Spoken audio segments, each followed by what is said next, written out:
Assalamualaikum warahmatullahi wabarakatuh. Perkenalkan, nama saya Wulan Oktari dengan NIM 19 10 30 10 79 dari Universitas Asia Yogyakarta. Nah, di sini saya akan menjelaskan tentang VO2 max. Nah, yang pertama, apa itu VO2 max? VO2 max yaitu volume oksigen maksimal. Nah, definisinya itu apa sih? Nah, jadi definisinya itu yaitu berapa oksigen yang dapat ditampung oleh jantung kita pada saat berolahraga, volume oksigen maksimal yang bisa dipompa oleh jantung kita ketika kita sedang berolahraga. Ketika kita berolahraga, semua otot pada tubuh kita ini bekerja semua. Nah, mereka berkontraksi dengan membutuhkan asupan oksigen. Oksigen bisa mencapai ke seluruh bagian tubuh kita karena jantung memompa darah yang mengandung oksigen dan kemudian disebarkan ke seluruh tubuh. Jadi, VO2 max ini adalah suatu tingkatan mengukur kemampuan tubuh kita yang di suatu tingkatan kemampuan tubuh yang dinyatakan dalam liter per menit atau mililiter atau menit atau kilogram berat badan. Nah, jadi tinggi rendahnya VO2 max seseorang itu berhubungan dengan kemampuan aktivitasnya. Semakin tinggi kadar VO2 max seseorang, maka tingkat aktivitasnya juga semakin tinggi dan tingkat kelelahannya semakin rendah. Kadar VO2 max berhubungan dengan kemampuan kerja otot seseorang. Jika seseorang melakukan kerja, makin berat kerja yang dilakukan, maka makin tinggi konsumsi oksigennya. Nah, jumlah otot yang terlibat dalam kemampuan otot untuk memanfaatkan oksigen yang dipasok dipengaruhi oleh massa otot. Semakin besar otot rangkaian diberikan beban kerja, maka semakin besar potensi untuk meningkatkan ambilan oksigen. Nah, kemampuan jaringan untuk mengambil oksigen berbeda-beda sesuai dengan kemampuan ekstraksi oksigennya atau tingkat VO2 max-nya. Nah, semakin tinggi VO2 max-nya, maka semakin lama kemampuan otot melakukan kerja, yang artinya otot tidak cepat lelah. Sebaliknya, semakin rendah VO2 max-nya, maka semakin cepat kemampuan otot melakukan kerja, sehingga otot menjadi cepat lelah. Latihan aerobik adalah latihan yang menggunakan energi yang berasal dari pembakaran dengan oksigen dan membutuhkan oksigen tanpa menimbulkan hutang oksigen yang tidak terbayar. Jadi contoh latihan aerobik yaitu lari, jalan, treadmill, bersepeda, dan renang. Ada beberapa faktor yang mempengaruhi penentu VO2 max. Nah, faktornya yaitu kemampuan sistem pengaliran oksigen. Nah, maksudnya gimana sih? Nah, jadi dalam kapasitas ini ada beberapa hal yang mempengaruhi seperti kekuatan jantung, tingkat volume darah, tingkatan massa jenis kapiler dalam otot, dan tingkatan massa jenis mitokondria di dalam sel otot. Nah, yang kedua ada kecepatan. Nah, jadi faktor ini adalah kapasitas untuk meningkatkan serat otot dalam jumlah yang cukup secara simultan. Nah, jadi semakin banyak jaringan otot yang aktif, maka banyak oksigen yang dibutuhkan. Bagaimana sih caranya kita untuk meningkatkan VO2 max? Nah, jadi yang pertama kita itu harus latihan interval. Sebelum melakukan interval 30/30, kita lakukan pemanasan terlebih dahulu. Seperti jogging sekitar 10 menit, berlari 30 detik, defect tercepat yang tidak bisa tahan sekitar 6 menit di lomba. Nah, kemudian kurangi kecepatan selama 30 detik dengan jogging. Nah, jadi Lakukan kombinasi berlari cepat dan lambat selama 30 detik tersebut dengan berulang. Setidaknya masing-masing dilakukan hingga 12 sampai 20 kali.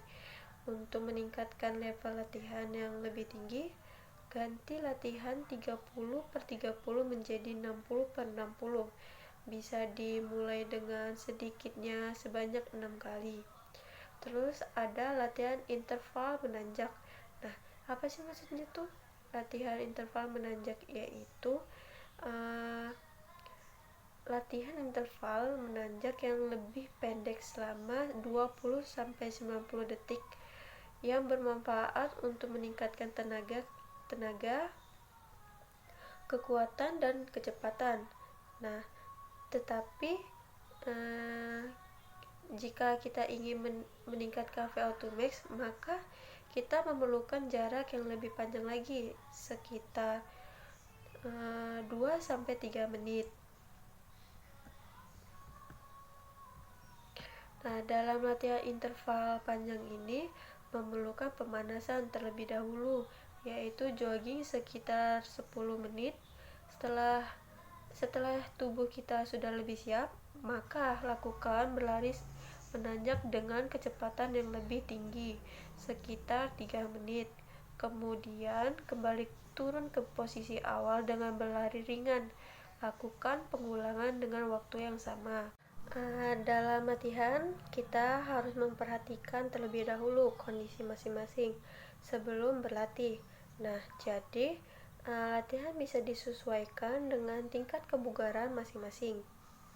Harvard State Test ini merupakan pengukuran yang paling tua untuk mengetahui kemampuan aerobik yang dibuat oleh Brauha pada tahun 1943. Nah, ada beberapa istilah seperti kemampuan jantung paru, daya tahan jantung paru, aerobic power, cardiovascular endokrin, cardio-respiration endokrin, dan kebugaran aerobik yang mempunyai arti yang kira-kira sama. Nah, jadi nama tes ini dimulai dengan nama Harvard. Inti dari pelaksanaan tes ini adalah dengan cara naik turun bangku selama 5 menit. Nah, bagaimana sih cara pelaksanaannya? Jadi cara pelaksanaannya itu yang ada tinggi bangku yaitu 50 cm. Irama langkah pada waktu naik turun bangku adalah 30 langkah per menit. Jadi 1 langkah setiap 2 detik. Terus ada 1 langkah terdiri dari 4 gerakan atau hitungan. Hitungan yang pertama yaitu salah satu kaki diangkat, boleh kanan atau kiri terlebih dahulu, tetapi konsisten. Kemudian menginjak bangku, asumsi kaki kanan. Buat hitungan yang kedua, kaki kiri diangkat lalu berdiri tegak di atas bangku. Hitungan ketiga, kaki yang pertama menginjak bangku pada hitungan 1 atau asumsi kaki kanan diturunkan kembali ke lantai. Hitungan yang keempat, kaki kiri diturunkan kembali ke lantai untuk berdiri tegak seperti sikap semula. Terus ada ganti langkah. Diperolehkan tetapi tidak boleh lebih dari 3. Supaya irama langkah stabil, maka digunakan alat metronome. Terus NTB dilakukan selama 5 menit. Saat aba-aba stop, tubuh harus dalam keadaan tegak, kemudian duduk di bangku tersebut dengan santai selama 1 menit. Hitung denyut nadi atau DN. Orang coba tes selama 30 detik dicatat sebagai DN1. 30 detik kemudian hitung kembali DN tes selama 30 detik dicatat sebagai DN2. 30 detik kemudian hitung kembali DN selama 30 detik dicatat sebagai DN3.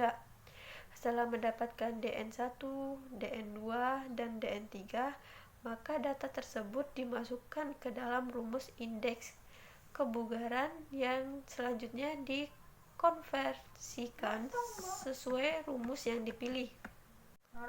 Apabila testi tidak kuat melakukan NTB selama 5 menit, maka waktu lama NTB tersebut dicatat lalu DN-nya diukur atau dihitung sesuai dengan petunjuk pengambilan DN tersebut. Sekian dari saya, terima kasih. Wassalamualaikum warahmatullahi wabarakatuh.